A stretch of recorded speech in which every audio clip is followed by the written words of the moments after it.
पूरा हिंदुस्तान एक बहुत बड़ी और बहुत कड़ी लड़ाई लड़ रहा है कोरोना से।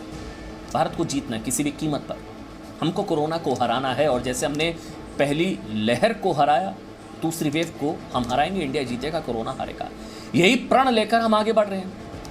लेकिन आपको थोड़ा अफसोस तो होता होगा कि हमारे बीच के कुछ लोगों की वजह से ये लड़ाई कमज़ोर होती जा रही है। मतलब आप तो बहुत मेहनत कर रहे हैं, 2 गज की दूरी का पालन कर रहे हैं, घरों में बैठे हैं, काम के साथ कॉम्प्रोमाइज़ कर रहे हैं, मास्क पहन रहे हैं, डबल मास्क पहन रहे हैं, सब कुछ कर रहे हैं। लेकिन कुछ लोगों की लापरवाही और कुछ लोगों की वजह से आपकी हमारी देश की लड़ाई कोरोना के खिलाफ कमज़ोर हो रही है। देश के कुछ लोग इतनी गैर जिम्मेदारी दिखा रहे हैं जिसका अंजाम पूरा भारतवर्ष भुगत रहा है। कई बार ऐसा हुआ, हम त्यौहार आया तो हम कोरोना भूल गए।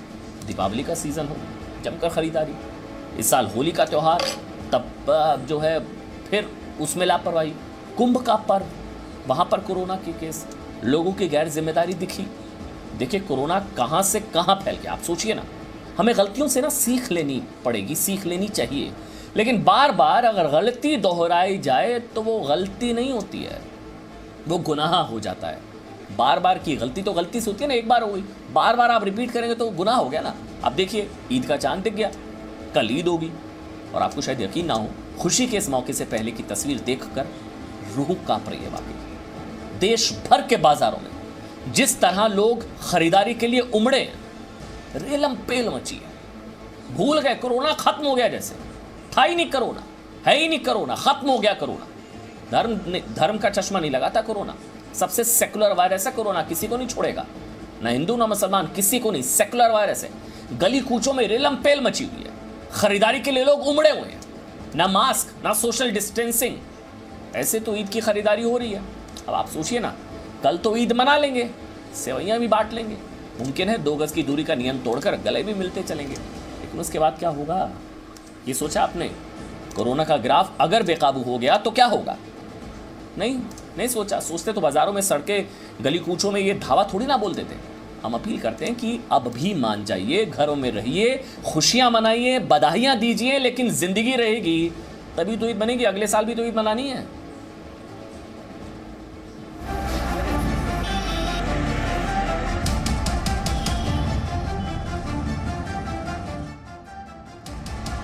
ये जान हथेली पर लेकर खुद मौत को ललकारने की नई तस्वीरें हैं।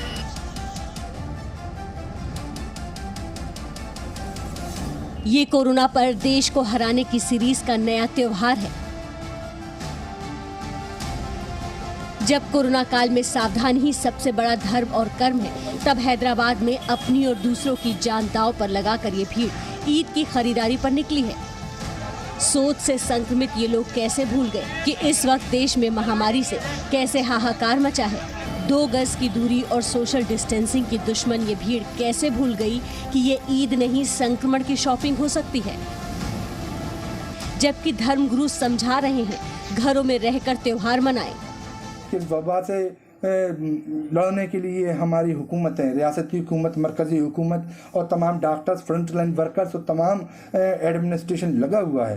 लिहाजा हम आवाम को ये चाहिए कि हम एडमिनिस्ट्रेशन सिस्टम का साथ दें और इस वबा से लड़ने के लिए उनके साथ खड़े हों, कंधे से कंधा मिला के। इसका मतलब ये है कि आप घरों में रहें, महफूज रहें। लेकिन धर्म गुरुओं की नसीहत पर संक्रमण की शॉपिंग करने वाली भीड़ की जिद भारी है। ये मुंबई का भिंडी बाजार है, जहां इस भीड़ का कोरोना के वायरस को खुला न्योता भी है और दूसरे लोगों के लिए संक्रमण का खतरा भी। यही हाल उत्तर प्रदेश का भी है। यूपी के फिरोजाबाद में भी भीड़ की डरावनी तस्वीर दिखी और चंदौली समेत कई शहरों में भी यूपी में लॉकडाउन के वक्त सुबह 7 बजे से 11 बजे तक जरूरी चीजों की खरीद की छूट है। और इस छूट में संक्रमण की कैसी लूट मची, ये उसी की तस्वीर है। पश्चिम बंगाल के सिलीगुड़ी की तस्वीरें देखनी चाहिए, जहां दुकानदारों को फिक्र इस बात की है कि भीड़ कम क्यों है। ईद के लिए ये बिजनेस आता है, तो इस वक्त कोरोना का जो इफेक्ट बहुत ज़्यादा देखने को मिल रहा है। पहले हम लोग का बिजनेस में बहुत अच्छा बिक्री होता था, क्राउड होता था, कस्टमर आता था, सेलिंग अच्छा होता था। लेकिन अभी कोरोना की वजह से पूरा मतलब सेलिंग रुका हुआ है। इस साल तो कोरोना की वजह से आदमी उतना नहीं है, सबका दुकान में माल पड़ा हुआ है, बिक्री नहीं है। यानी इस देश ने ना तो चुनावों से सबक लिया, ना कुंभ से और ना त्योहारों की भीड़ से। कोरोना के वक्त में राजनीति और धर्म ने मिलकर देश का बेड़ा गर्क कर दिया। देश में होली और चुनाव से पहले 1 मार्च 2021 को कोरोना संक्रमण के 12,286 नए केस मिले। 27 मार्च को बंगाल में पहले चरण का चुनाव और 29 मार्च को होली थी। रैलियों और खरीदारी के लिए भीड़ निकली और नतीजा ये कि 1 अप्रैल को कोरोना के 81,466 नए केस मिले। 1 अप्रैल से ही कुंभ शुरू हुआ। चुनावी रैलियां भी चलती रहीं और 1 महीने में 30 अप्रैल को देश में कोरोना के नए केस मिले 3,86,555। चुनाव और कुंभ खत्म हुए तो अब देश में कोरोना संक्रमण बढ़ाने की जिम्मेदारी ईद की भीड़ ने ले ली। अस्पतालों में जगह नहीं है, मगर ईद की इस भीड़ को कोई मतलब नहीं। ऑक्सीजन की कमी से देश की सांसें उखड़ रही हैं, लेकिन इस भीड़ को कोई मतलब नहीं। इसीलिए जरूरी है कि पूरे देश में सख्त लॉकडाउन हो, जैसे इस वक्त श्रीनगर में है। ईद के मौके पर बाजार सुनसान है, लोग घरों में हैं, क्योंकि पुलिस घर से बिना जरूरत निकलने वालों पर सख्त कार्रवाई कर रही है। वबा ऐसी है कोरोना कि ये उन्हीं लोगों को सबसे पहले निकलेगी जो इसमें लापरवाही बरतेंगे। हमारी कोशिश है हम मिलके ये लड़ाई हमें लड़नी है सबको। आप पुलिस के साथ कोऑपरेट करें, सिर्फ और सिर्फ एब्सोल्यूट नेसेसिटी में ही घर से बाहर आएँ और इसमें हम आपका पूरा साथ देंगे। आज भी देश में 3,48,000 कोरोना संक्रमण के नए केस मिले हैं। लॉकडाउन की वजह से कोरोना की जो रफ्तार धीमी पड़ी है, आशंका है कि ईद की ये भीड़ फिर तेज कर सकती है। ब्यूरो रिपोर्ट, जी मीडिया। क्योंकि मजहब नहीं सिखाता संक्रमण फैलाना। अब आपको देशहित में ध्यान देना चाहिए कि धर्म और राजनीति की भीड़ ने मिलकर कैसे भारत का बेड़ा गर्क करने की कोशिश की। आंकड़ों के जरिए हम आपको बताएंगे और साबित करेंगे। देखिए, भारत में होली से पहले 28 मार्च को 1,19,71,624 केस थे। नोट कर लीजिए, फैक्ट्स के साथ बताएंगे आपको। 28 मार्च भारत में होली से पहले देश में 1,19,71,624 केस हैं।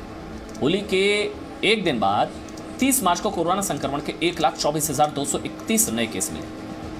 1,24,231 नए केस मिले।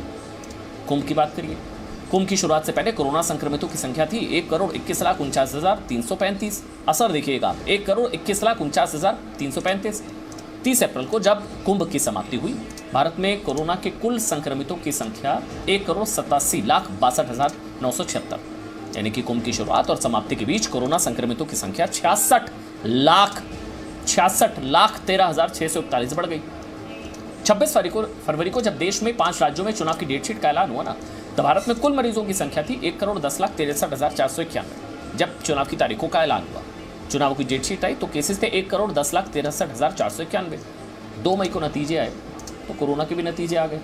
भारत में नए कोरोना संक्रमितों की संख्या 84,93,966 बढ़ गई और देश में कुल कोरोना संक्रमितों की संख्या पहुंच गई 1,95,57,457। 1,95,57,457।